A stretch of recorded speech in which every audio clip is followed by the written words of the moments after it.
Hello, thank you for joining me for today's stamping video or Facebook Live. My name is Tracy Held. I'm an independent Stampin' Up! Demonstrator in Melbourne in Australia, and today is Sunday morning, my normal stamping time. Today I'm going to be showing you a project which is a little bit different to my usual, but this kit is so inspiring and I absolutely love everything in it. I got this kit during the week and it is the Sentimental Rose card kit. Now, you're not getting an unboxing because I dived straight into it and made everything up, but I will show you what it is. So it comes in this paper pumpkin box and it's got absolutely everything in it that you need to make your card kit. And apparently an extra envelope that doesn't belong there.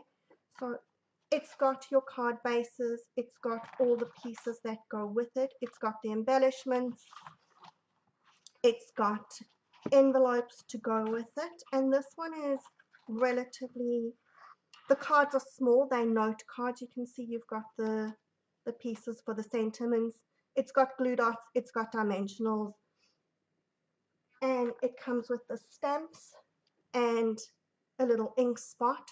So everything that you need to make up these cards. It doesn't need a single thing extra to go with it, which is fantastic. It also comes with a complete load of instructions. They're kind of like IKEA instructions where they show you pictures and what to do and what to use and put on the glue dots, put on the dimensionals. All good there. But they're really easy to follow. There's no writing and it tells you over here what you need for each card, and then you've got the instructions to put it together. So let me show you the cards. It comes with this little box, an acetate box, and then once the cards are made up, now I think I use different sentiments to what they suggest because I needed a few more birthday cards, but that's okay. These might be the originals and then I went and changed it. So those are the cards. Of course, I stamped on the inside, I stamped on the outside of my envelopes, and you've got the envelopes which you can use whichever envelopes with whichever card you want. They're all slightly different on the inside. But those are the cards. They are beautiful. And then, like I said, the little box. So the only thing that I'm a little bit disappointed with this kit is I could see giving 3 of these cards as a present, but it only comes with 1 box and the decorations for 1 box. And I did go and check my catalogue and it doesn't look like we've got an acetate box that fits the note cards. However, you could put them into a mini paper pumpkin box, or you could use one of the new ombre gift bags. I'm not sure whether you've seen these or not. They're in the new in colors and they have that ombre light to dark and would perfectly fit your 3 little note cards, and fold it over and you could put a decoration on the front. Having said all of that though, my next problem with these kits is that I love these cards, so I don't know whether I can actually bear to give them away. So because I love them so much, I decided that I wanted to recreate them and see if I could make full-sized cards the same as the ones from the kit, now that I've got the stamp set. So that one was that one. I haven't got to the 3rd one yet because that one needs a little bit more thinking about. My problem with this one was what stamp to use for that flower, but I'm thinking possibly just using the rose and masking it off, but we'll come back to that one. I am going to do one of those. So let me show you how I did these ones. Now I'm going to do things a little bit differently today because my backgrounds are watercolored. I'm going to do the backgrounds first and then do the rest of it. So I'm going to be working on both cards together. And I actually pulled from a whole lot of different stamp sets to get these cards done.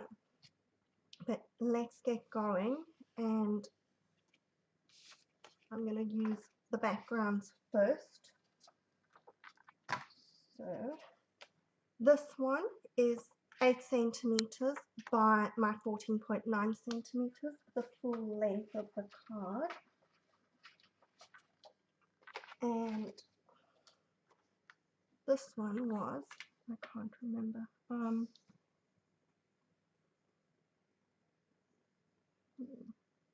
it looks like it's 12.5 centimeters by 8.5 centimeters. I'll confirm those measurements and I'll put them up for you. And then the inks that I'm using are the Soft Succulent, Daffodil Delight, and Flirty Flamingo. So first I'm going to do my background. So with my water painter on the bigger one. I'm making this relatively watery because I don't want it to be too dark, but at the same time I don't want it to soak the paper too much, so you just need to try and find that happy medium, and no right or wrong here, just scribble.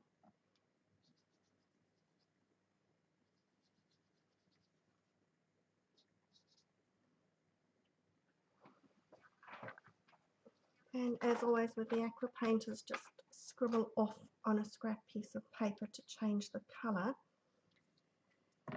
And logically I would be doing all these colours, do one colour and then change, but for this one I wanted the green first that I could position it, and for the other one I'm going to do the pink, so we're jumping around a little bit. And then we're putting some Daffodil Delight.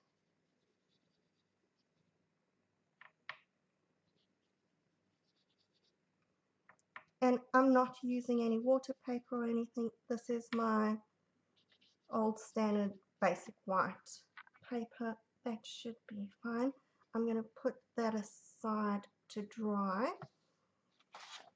And let's get rid of the Daffodil Delight. And then if I stamp on that now, because it's wet, the ink is going to run a little bit, so we'll just let it dry when I do the other one. So Flirty Flamingo. A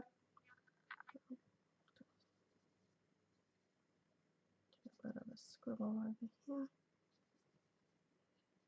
The nice thing about this water wash background is no artistic talent needed. You just go and do whatever you feel like. Some yellow.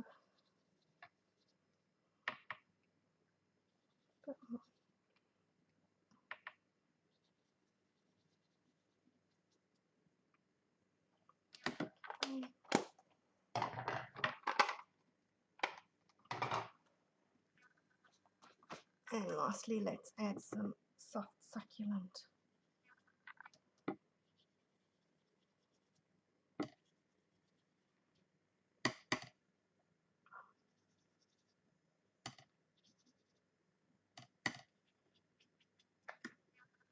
Okay, that's my artistic background done.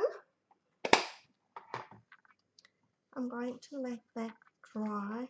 Just want it to dry, so let's get stamping the other things in the meantime. Now, I didn't use the ink spot. I've used my grey granite ink pad, and for me this one's just easier here because it is a bigger image. The rose is a bigger image, so it is easier if we just have the full-size ink pad. But if you were stamping away from home or you were using the spot, you would just turn it down and apply the ink pad to the stamp rather than trying to stamp the stamp over the ink pad. Now, like I said to you, I've pulled out from a whole heap of different stamp sets to get this done. So my writing over here is from Quiet Meadow. It's that. It doesn't really say much. And if you look at this one, okay, we'll get it that we can see it. Again, it's just a whole lot of words. It might have been a poem, it might have made sense, but it doesn't matter. It's more to give that texture at the back. Now, here was me being a little bit stupid. It's obviously a very symmetrical stamp. So when I put the label on, I actually put it on upside down. And I discovered that when I stamped it and suddenly went, why is this upside down? And then realized it's because my label's upside down. So if you think I'm stamping upside down, the writing is actually the right way up. And I'm just going to stamp that all the way along. That one went very crooked, but again, it's okay. You could put this onto your stamparatus, but I'm not going to be that fussy about it.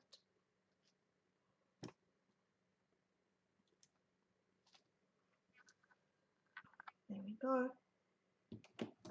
And I've stamped that happy birthday. We've done that. I've done that one already. And that was from the art gallery stamp set. I just wanted a long happy birthday. And in case you're wondering, anything that has to be stamped straight, I try and stamp in advance because chances are I'm not going to get it straight. So if it has to be stamped straight, I'll rather do it beforehand and have it all done and ready. This is the happy birthday. And it doesn't have to be stamped straight, so I can do it here. Now, what I actually didn't show you is the stamp set that comes with these cards. So you get the rose, the leaf, then you've got some sentiments, best wishes for you, happy Mother's Day, thinking of you, happy birthday, congratulations and thank you. And that one's just little dots. So it's just, I can quickly put it onto a block and we can stamp it. See, it's just a whole row of close little dots together. Can you see that? Okay, now I'm going to punch my happy birthday out with my double label punch. I just went with this for a different shape. You can use whatever shape you like, but that happy birthday fits really nicely into that little oval.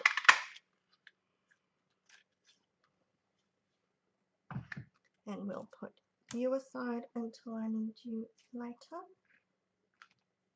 Okay, now my papers here should be dry enough that we can stamp on them.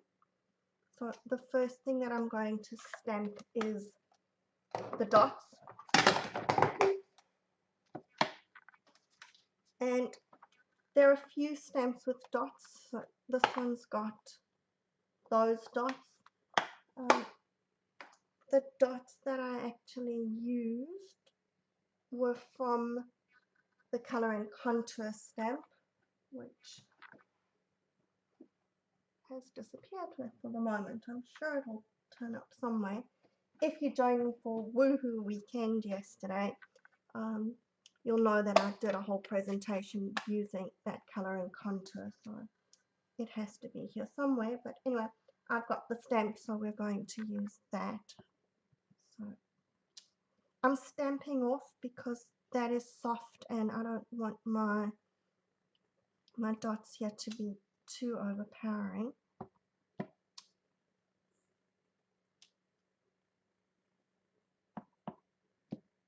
And I'll just stamp some in the middle over there. And then on my other piece, we're going to go with green dots here as well.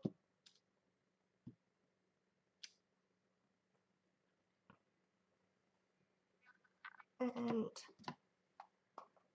let me just grab my stamp cleaner.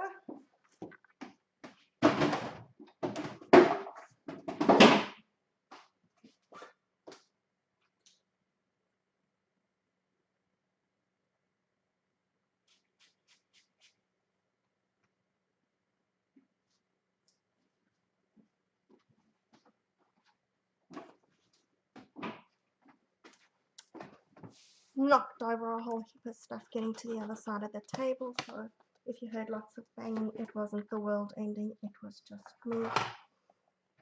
And then we're going to stamp some pink dots with my floaty flamingo.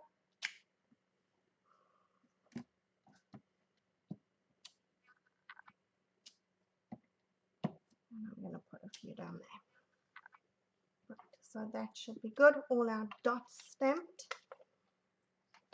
And now we can stamp our flower. So let's pull in the grey granite again. And although this is a photopolymer stamp, I normally say stamp on your Stampin' Pierce mat. I found that as long as you've inked this one up nicely and give it a few seconds when you stamp, it does actually stamp really well. It gives that good impression even if you're not on the mat.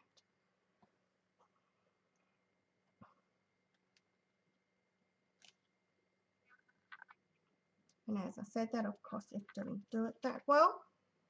That's alright, it will still look pretty. Let's move that out the way, maybe that's my problem. Except I need it for this, because I'm stamping off. Okay, it'll work this time, I promise you. So this one on the small card, it was just in one corner, but because this is a bigger card and I really like this rose, we're going to do it in both corners.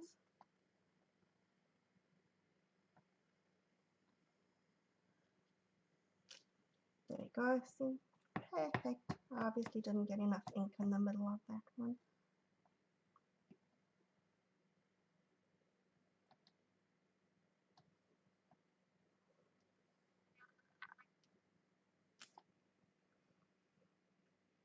And then we're going to stamp the leaves.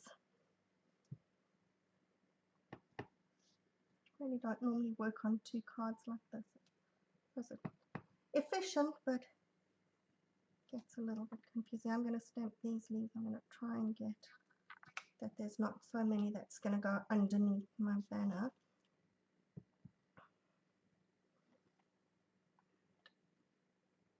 Those are going off there.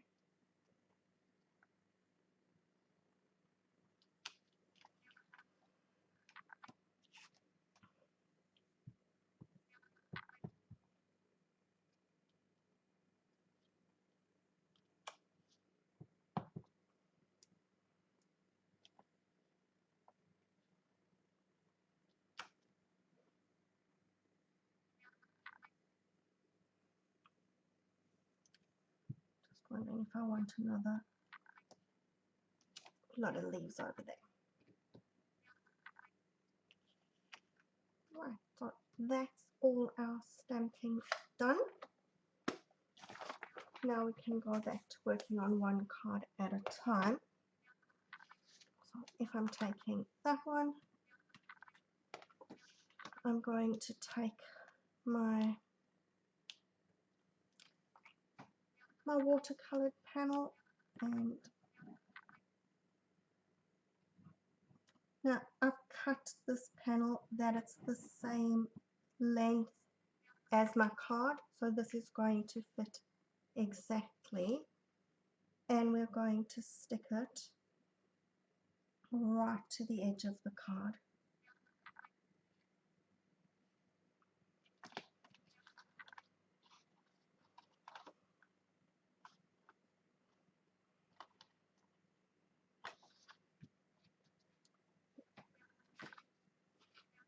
And I've got some of the In Color Shimmer Vellum, which you can see that it's got that beautiful shine to it.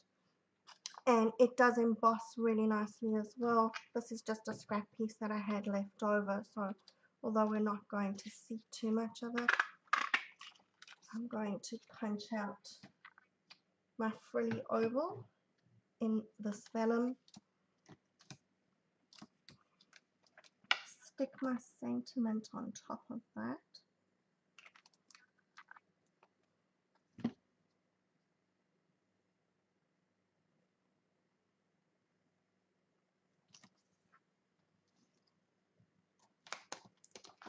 and we're going to pop it up with dimensionals.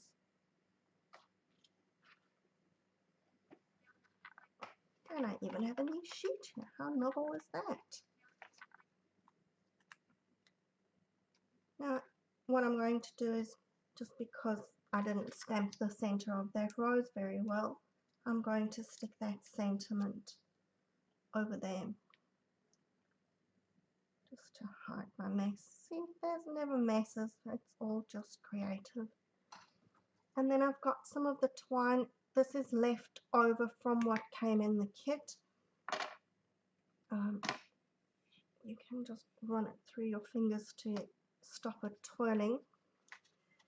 And if you can manage it, you can wrap it around your card and tie a bow. I found when I was tying this the other day, even on my note cards, the bows were just not working for me. Some days bows tie beautifully and other days they just refuse to do anything. So I'm not even going to try and fight with it. What I did is I've tied it around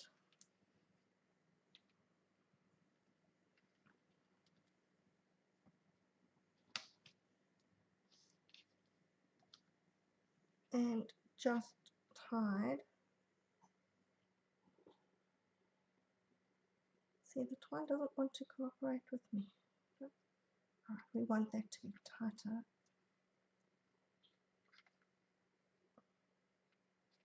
Hopefully. Okay, not working.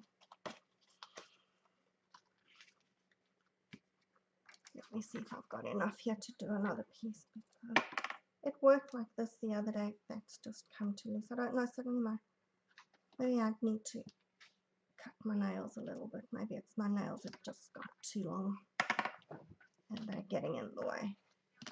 That just didn't stay tight for when I tied it.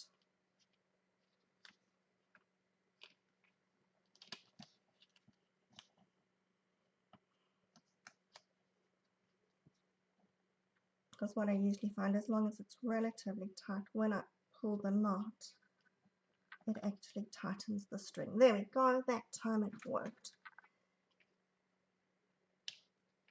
And then we're going to just cheat it a little bit, because I have a bow that I tied in advance, and I'm going to stick that on with a glue dot. Now I don't know if this roll of glue dots seems like something went a bit wrong, because it feels like it's wrapped the wrong way, that instead of the dots being against the roll, they're actually against the bit that peels off. So I kind of feel like my glue dots are upside down. I don't know if anybody's had that happen before, but there we go. We're going to stick the bow on, and there is my version of, where did the little card go?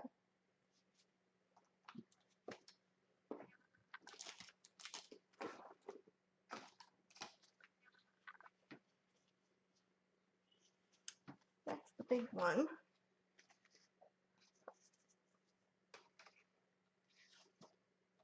Okay, we'll find the small one before I finish. Let's get on to my second card. Now for this one, I think that the original's pale papaya, but when I was looking for what DSP I was going to use, I'm using the back of the DSP from the hand painted petals. So that's Daffodil Delight. So I'm using my card base in Daffodil Delight.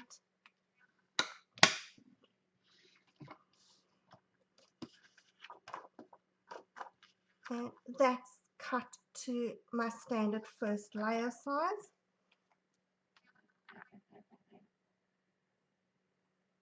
We can stick that on top.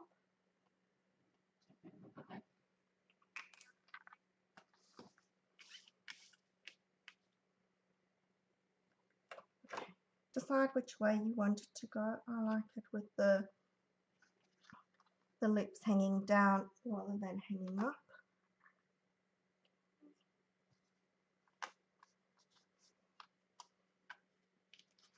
And then my watercolor piece is going to stick directly into the corner along the edge of the DSP.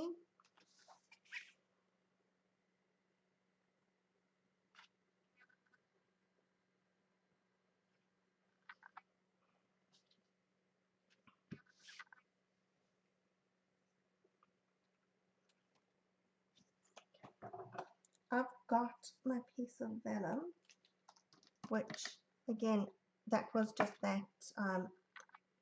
shimmer vellum that I had those scraps of, so it should be cut to more or less the same size as that. But instead of doing it like that, I've decided that I'm going to rather shift it over.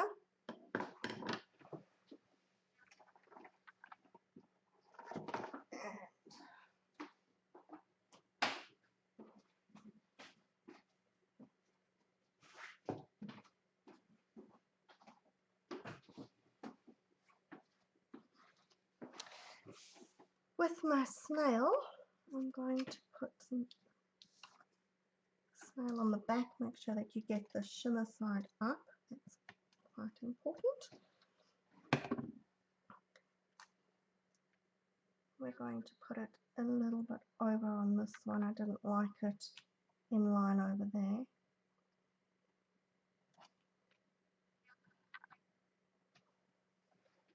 And then my happy birthday.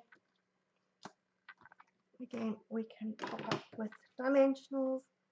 I'm going to just use the side of the dimensionals here. Do you ever do that? I use every little bit of the dimensionals.